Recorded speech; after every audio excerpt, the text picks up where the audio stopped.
भविष्य में भाता लगे हम ही तोहर बना भविष्य में भाता लगे हम ही तोहर बना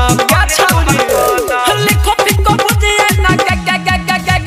लिखो पिको बुझिए ना हम क्या लगे हम ही तोहर बना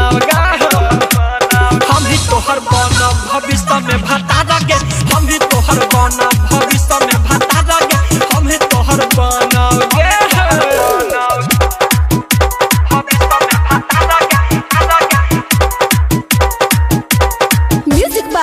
रोशन कुमार कंचन इब्राहिमपुर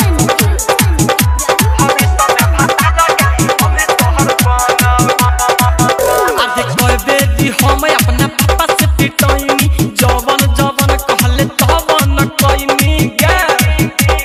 तवन कइ आज कोई बेटी हम अपना पापा से पिटोइनी जवन जवन कहले तवन कइनी टोला भविष्य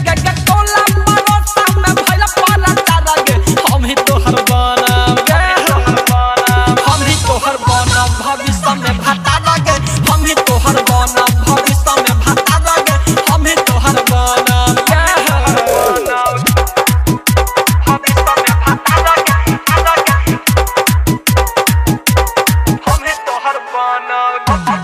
कंचन इब्राहिमपुर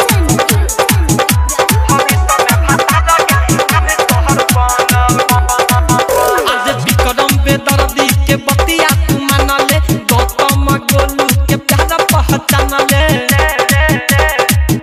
आज विक्रम पे दर्दी के बतिया मान ले गौतम गोलू के प्यारा पहचान ले डीजे कंचन को है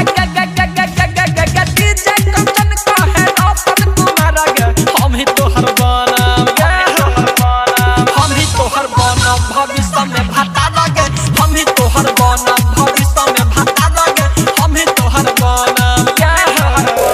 लिखो पिको बुझिए ना लिखो पिको बुझिए ना हम ही तोहर बना हम ही तोहर बना भविष्य में भाता लगे हम ही तोहर बना भविष्य में भाता लगे हम ही तोहर बना बाघ आर्ट रिकॉर्डिंग स्टूडियो राजापुर सोनी बाजार सीतामढ़ी बिहार।